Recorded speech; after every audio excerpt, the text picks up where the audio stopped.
사랑하는 성도 여러분, 우리는 매일 수많은 선택의 갈림길에 서 있습니다. 아침에 눈을 뜨는 순간부터 잠자리에 들 때까지 우리는 무엇을 먹을지, 누구와 어떤 대화를 나눌지, 오늘 하루 어떤 일을 우선순위에 둘지 끊임없이 결정해야 합니다. 이 모든 선택의 순간마다 우리는 한 가지 근원적인 질문과 마주합니다. 바로 무엇을 기준으로 삼아 살아갈 것인가?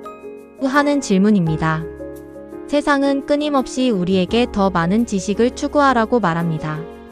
더 많은 정보를 얻고 더 많은 학위를 따고 더 많은 기술을 익히라고 재촉합니다. 그러나 성경은 지식보다 더 깊은 차원의 가치를 우리에게 제시합니다. 그것은 바로 지혜입니다. 오늘 우리는 잠언 1장 1절에서 7절 말씀을 통해 이 참된 지혜가 무엇이며 어떻게 지혜로운 삶을 살아갈 수 있는지 함께 묵상하고자 합니다. 잠언 말씀은 우리에게 지혜, 호크마를 이야기합니다. 지식은 단순히 아는 것에서 그치지만 지혜는 바르게 살아가는 능력입니다. 하나님께서는 우리가 이 땅에서 단순한 정보의 축적을 넘어 하나님의 뜻에 합당하게 살아가는 능력을 갖추기를 원하셨기에 잠언이라는 귀한 말씀을 우리에게 주셨습니다. 우리는 종종 인생의 중요한 순간마다 지혜의 부족을 느끼곤 합니다. 복잡한 문제 앞에서 길을 잃고 헤매거나 예상치 못한 어려움에 직면했을 때 어떻게 대처해야 할지 몰라 좌절하기도 합니다. 이러한 때에 우리는 세상의 방법이나 다른 사람의 조언에 의지하기 쉽지만 성경은 우리에게 더 확실하고 영원한 지혜의 근원을 제시합니다. 그것은 바로 하나님께로부터 오는 지혜입니다. 이 지혜는 단순히 세상을 살아가는 실용적인 기술을 넘어 영원한 삶의 의미와 목적을 깨닫게 하는 깊이 있는 통찰을 선사합니다. 오늘 본문 2절에서 6절은 잠언을 주신 목적을 명확하게 밝히고 있습니다. 첫째, 지혜와 훈계를 알게 하기 위해서입니다. 여기서 지혜는 앞서 말씀드린 것처럼 삶을 하나님의 뜻에 맞게 살아가는 실질적인 능력을 의미하며 히브리어 원어에서도 단순히 머리의 지식이 아닌 삶의 기술 혹은 숙련된 장인의 솜씨와 같은 의미를 내포합니다. 우리의 삶을 예술 작품처럼 아름답고 조화롭게 만들어가는 능력과 같습니다. 그리고 훈계는 교정, 징계, 훈련을 뜻합니다. 마치 훌륭한 운동선수가 끊임없는 훈련과 코치의 지도를 통해 자신의 기량을 연마하듯이 우리가 하나님의 말씀과 교훈 속에서 우리의 인격과 삶의 태도를 다듬어가는 과정을 의미합니다. 하나님은 우리가 단순히 머리로만 아는 지식인이 아니라 그 지식을 삶으로 살아내는 훈련된 사람, 즉 성숙한 인격이 되기를 원하십니다. 정보의 나열이 아니라 삶의 구체적인 변화와 훈련을 통해 하나님의 뜻을 이루어가는 자가 되기를 바라시는 것이죠. 우리가 종종 자녀를 훈계하고 교육하는 것처럼 하나님께서는 당신의 자녀인 우리에게 바른 길을 가르치고 잘못된 길에서 돌이키게 하시며 올바른 방향으로 훈련시키십니다. 이 모든 것이 지혜로운 삶을 위한 하나님의 사랑의 과정인 것입니다. 이러한 훈계는 때로는 우리에게 불편하게 느껴질 수도 있고 고통스럽게 다가올 수도 있습니다. 그러나 그것은 언제나 우리의 유익과 성숙을 위한 하나님의 선하신 뜻임을 기억해야 합니다. 잠언은 우리에게 이 훈계를 기꺼이 받아들이는 자세가 지혜의 시작임을 강조합니다.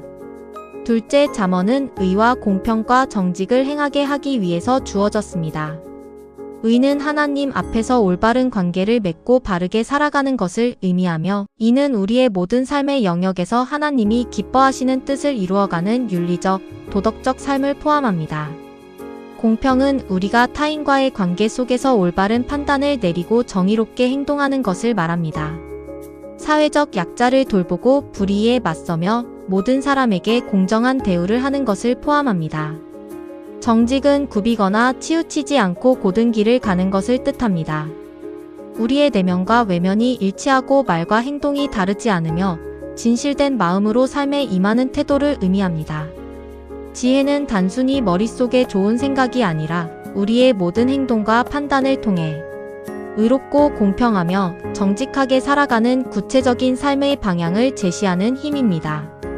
우리가 하나님의 성품을 닮아가는 과정이며 세상 속에서 하나님의 자녀로서 빛을 발하는 삶의 모습입니다. 우리가 세상 속에서 지혜롭게 살아간다는 것은 단순히 개인의 성공이나 만족을 추구하는 것을 넘어 하나님의 공의와 사랑을 실천하며 세상에 선한 영향력을 끼치는 삶을 의미합니다. 셋째, 잠언은 어리석은 자를 슬기롭게 만들기 위해서 주어졌습니다. 성경이 말하는 어리석음은 지능의 문제가 아닙니다. 아무리 지능이 뛰어나고 학벌이 높아도 하나님을 알지 못하고 그분의 뜻을 무시하며 사는 삶은 성경적 관점에서 어리석은 삶입니다. 영적인 무지에서 비롯된 문제입니다. 이러한 어리석음은 종종 교만과 자기중심적인 태도로 나타나며 결국 자기 자신과 주변 사람들에게 해를 끼치게 됩니다. 잠언은 우리를 미숙함에서 벗어나 성숙함으로 이끌어주는 안내서와 같습니다. 어린아이가 부모의 훈계를 통해 성장하듯이 우리는 잠언의 말씀을 통해 삶의 미숙함을 벗고 하나님의 마음에 합한 성숙한 자녀로 자라갈 수 있습니다. 어리석은 자는 자신의 생각과 판단만이 옳다고 여기며 다른 사람의 가르침을 받아들이지 않지만 지혜로운 자는 겸손히 배우고 교정받으며 끊임없이 성장합니다. 이처럼 잠언은 우리의 삶의 전반에 걸쳐 올바른 가치관과 행동 양식을 제시하며 우리를 하나님이 원하시는 온전한 모습으로 빚어가려는 하나님의 깊은 사랑과 의도가 담겨 있는 책입니다.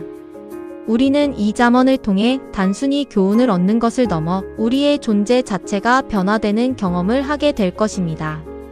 이제 잠언 전체의 핵심 구절인 7절 말씀을 함께 묵상해 봅시다. 여호와를 경외하는 것이 지식의 근본이거늘 미련한 자는 지혜와 훈계를 멸시하느니라. 이 한 구절이 바로 잠언이 우리에게 전하고자 하는 가장 중요한 메시지입니다. 경외함이란 무엇일까요?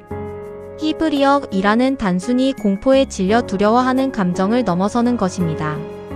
그것은 하나님을 두려워하면서도 동시에 사랑하고 존중하는 태도, 그분의 위엄과 권능 앞에서 겸손히 서는 마음을 의미합니다. 어린아이가 엄격하지만 사랑이 넘치는 부모를 존경하고 두려워하는 것과 같은 이치입니다. 하나님의 거룩하심 앞에서 우리가 얼마나 작은 존재인지 깨달으면서도 동시에 그분의 무한한 사랑과 자비에 압도되는 경이로운 감정이 바로 경외함입니다. 이러한 경외심은 우리로 하여금 경솔하게 행동하지 않고 모든 일에 신중하게 접근하며 하나님의 뜻을 먼저 구하게 만듭니다. 우리는 이 경외심을 통해 하나님의 위대하심과 우리의 유한함을 동시에 인식하게 되며 이것이 바로 참된 지혜로 나아가는 첫걸음이 됩니다. 그렇다면 왜 여호와를 경외하는 것이 지혜의 시작일까요? 그 이유는 간단합니다. 하나님이 우리의 삶의 절대적인 기준이 되지 않으면 세상의 모든 가치와 판단은 상대적이 되어버리기 때문입니다. 우리는 내 기준, 세상의 기준, 상황에 따른 기준에 따라 이리저리 흔들리게 됩니다. 시시각각 변하는 세상의 조류와 개인적인 감정, 그리고 주변 환경에 따라 우리의 가치관과 판단이 쉽게 요동칠 수 있습니다. 그러나 하나님을 경외할 때 우리는 흔들리지 않는 절대적인 기준을 갖게 됩니다. 그 기준은 바로 하나님의 말씀이며 그분의 성품입니다. 하나님을 경외하는 마음이 우리 안에 확고하게 자리 잡을 때 우리는 어떤 상황 속에서도 바른 판단을 내리고 흔들림 없는 삶을 살아갈 수 있는 지혜를 얻게 됩니다. 하나님이 우리의 삶의 주인이심을 인정하고 그분을 우리의 삶의 중심에 모실 때 비로소 참된 지혜의 문이 열리는 것입니다. 이 경외심은 우리에게 분별력을 주어 무엇이 옳고 그른지, 무엇이 중요하고 덜 중요한지를 깨닫게 합니다. 세상의 유혹과 속임수로부터 우리를 보호하며 영원한 가치를 추구하도록 이끌어줍니다. 마치 나침반이 항해하는 배에게 올바른 방향을 제시하듯이 하나님을 경외하는 마음은 우리의 인생길에서 올바른 방향을 끊임없이 가리켜주는 역할을 합니다. 반면 어리석은 자의 특징은 무엇일까요? 7절 하반절은 미련한 자는 지혜와 훈계를 멸시하느니라 라고 말합니다. 어리석음의 본질은 지혜를 거부하는 태도입니다. 그들은 하나님의 말씀을 듣지 않으려 하고 새로운 것을 배우지 않으려 하며 자신의 잘못된 행동에 대해 교정받기를 거부합니다. 결국 이러한 태도는 교만으로 이어지며 자기만 옳다는 아집에 사로잡혀 세상의 모든 지혜와 조언을 배척하게 됩니다. 그들은 자신의 한정된 경험과 지식만을 고집하며 더 나은 길을 제시하는 하나님의 훈계마저도 하찮게 여깁니다. 그 결과 자기 자신과 주변 사람들에게 해를 끼치게 됩니다. 자신만이 옳다는 생각에 사로잡혀 다른 이의 지혜로운 조언이나 하나님의 훈계를 듣지 않는 것은 결국 스스로의 눈을 가리고 어둠 속으로 걸어 들어가는 것과 같습니다. 지혜의 길은 겸손히 배우고 받아들이는 데서 시작됩니다. 어리석은 자는 당장의 쾌락과 이익에 눈이 멀어 미래를 보지 못하며 영원한 가치를 등한시합니다. 그들은 진정한 행복과 만족이 어디에서 오는지 알지 못하고 결국 허무하고 공허한 삶을 살게 됩니다. 그러므로 지혜와 훈계를 멸시하는 것은 단순히 무지한 것을 넘어 파멸로 향하는 위험한 길임을 우리는 명심해야 합니다.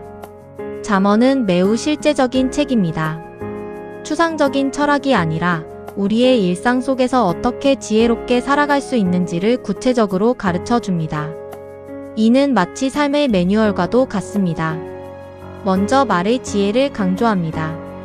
잠언은 혀가 생명과 죽음을 좌우한다고 말하며 지혜로운 사람은 자신의 말을 절제하고 신중하게 사용한다고 가르칩니다. 야고보서에서도 혀는 작은 지체이지만 온 몸을 더럽히고 인생의 수레바퀴를 불사른다고 경고합니다.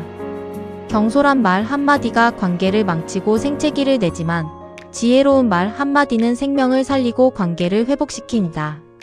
우리는 우리의 언어가 얼마나 큰 영향력을 가지고 있는지 깨달아야 합니다. 칭찬과 격려의 말은 사람을 세우고 비방과 비난의 말은 사람을 넘어뜨립니다. 지혜로운 자는 말을 많이 하기보다 경청하고 할 말이 많을 때에도 잠시 멈추어 그 말의 파급력을 숙고합니다.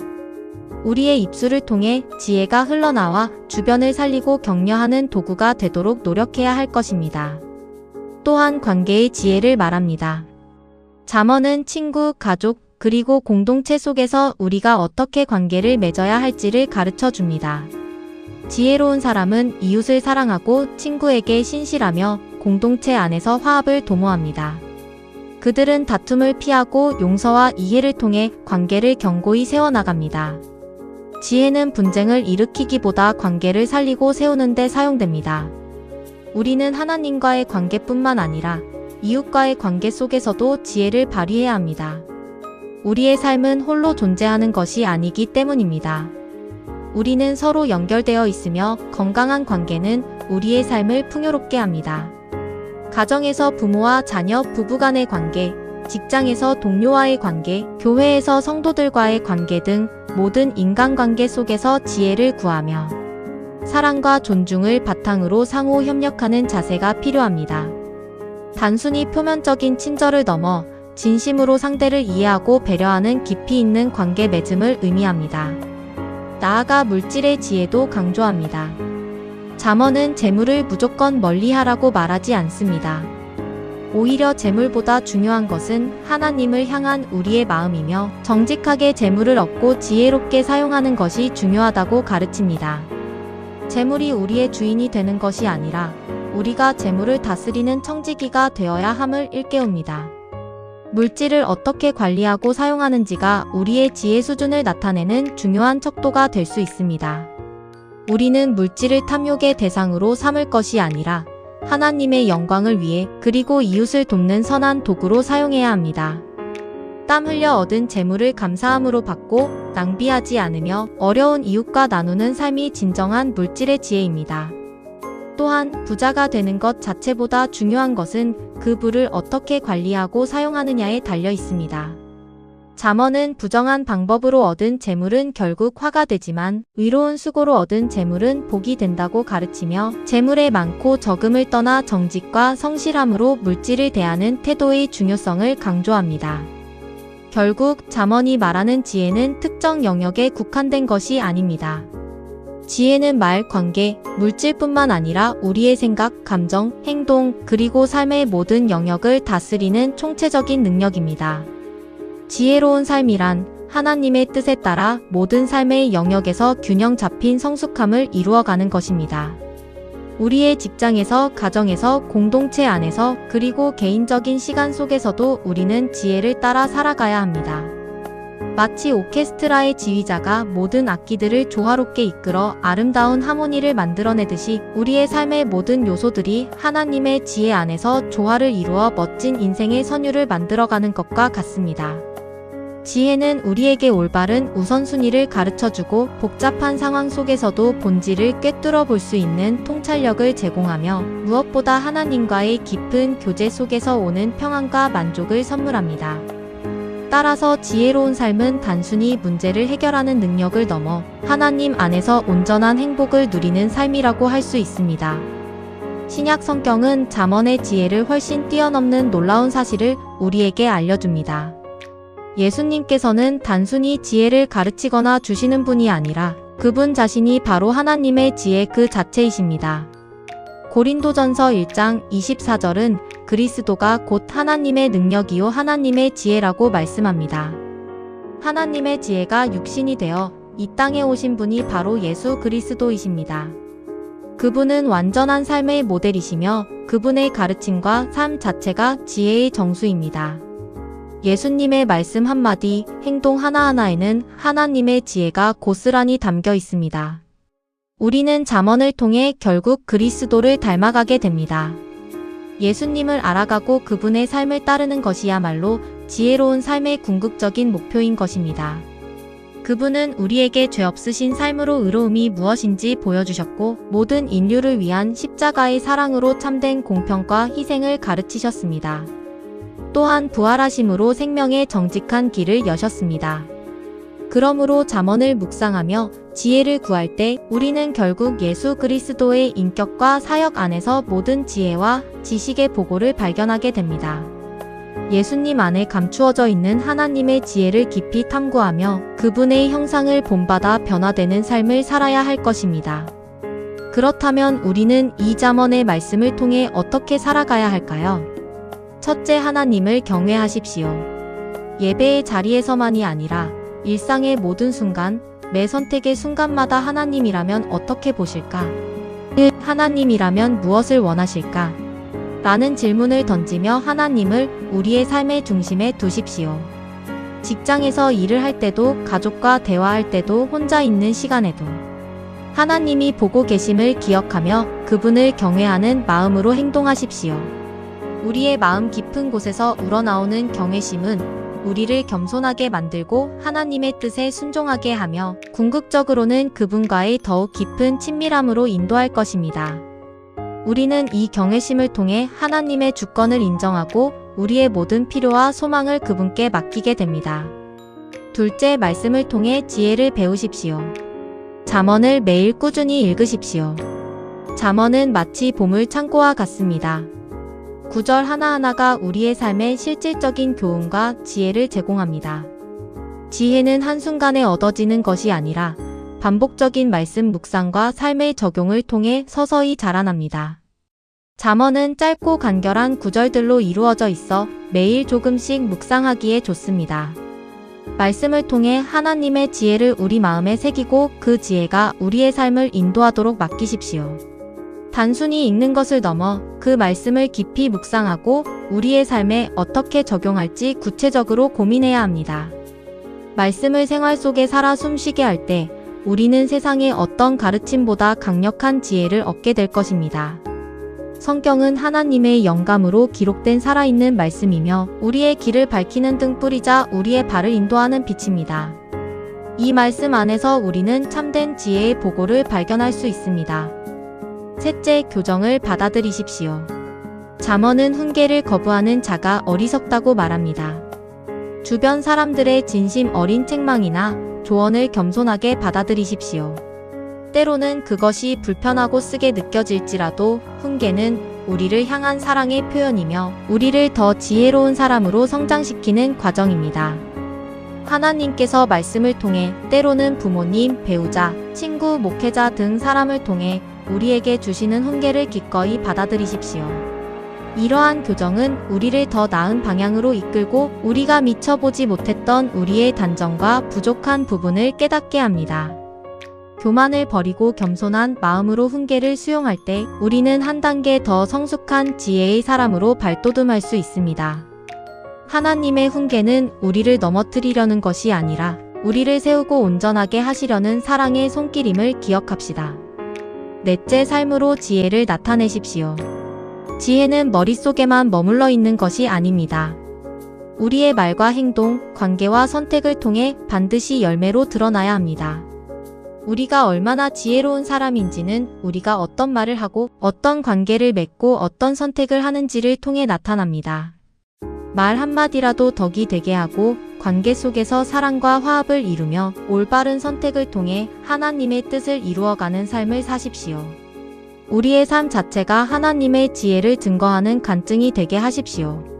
빛이 어둠을 밝히듯이 지혜로운 삶은 세상의 어리석음 속에서 빛을 발하며 다른 사람들에게 선한 영향력을 끼치게 될 것입니다. 단순히 좋은 생각이나 추상적인 신념에 머무르지 않고 우리의 모든 삶의 영역에서 지혜를 실천함으로써 하나님께 영광을 돌리고 세상에 그리스도의 향기를 전하는 지혜로운 성도들이 되시기를 바랍니다. 우리의 삶을 통해 하나님의 지혜가 얼마나 아름답고 강력한지를 세상에 보여주는 것입니다. 사랑하는 성도 여러분, 잠언은 우리에게 항상 두 가지 길을 보여줍니다. 지혜의 길과 어리석음의 길입니다. 이 두 길 중에서 어떤 길을 택할지는 전적으로 우리의 몫입니다. 우리가 서 있는 매 순간의 선택이 우리의 삶을 지혜의 길로 이끌 수도 있고 어리석음의 길로 인도할 수도 있습니다. 이 두 길의 끝은 극명하게 다릅니다. 지혜의 길은 생명과 평안으로 인도하며 어리석음의 길은 파멸과 고통으로 이어집니다. 저는 여러분 모두가 지혜의 길을 택하여 하나님 기뻐하시는 삶을 살아가시기를 간절히 소망합니다. 우리의 지혜는 세상적인 성공이나 칭찬에 있는 것이 아니라 하나님의 뜻을 분별하고 그 뜻에 순종하는 삶을 살아내는 데 있습니다. 이것이야말로 영원한 가치를 지닌 참된 지혜입니다. 마지막으로 여러분에게 도전합니다. 지혜로운 사람은 많이 아는 사람이 아닙니다. 지혜로운 사람은 학식이나 재물이 많은 사람이 아닙니다. 진정으로 지혜로운 사람은 하나님을 경외하며 사는 사람입니다. 여호와를 경외하는 것이 지식의 근본이다 라는 잠언의 말씀을 우리의 삶의 나침반으로 삼아 살아갑시다. 하나님을 경외할 때 우리는 비로소 세상의 유혹과 혼란 속에서도 흔들리지 않는 삶의 중심을 잡을 수 있습니다. 경외하는 마음으로 하나님의 말씀을 가까이 하고 그 말씀에 순종하며 살아갈 때 하나님께서 우리의 길을 인도하시고 우리의 발걸음을 견고하게 하실 것입니다. 우리의 삶이 날마다 하나님을 더 깊이 알아가고 그분을 더 뜨겁게 사랑하며 그분의 지혜 안에서 성숙해지는 여정이 되시기를 예수 그리스도의 이름으로 축원합니다. 아멘.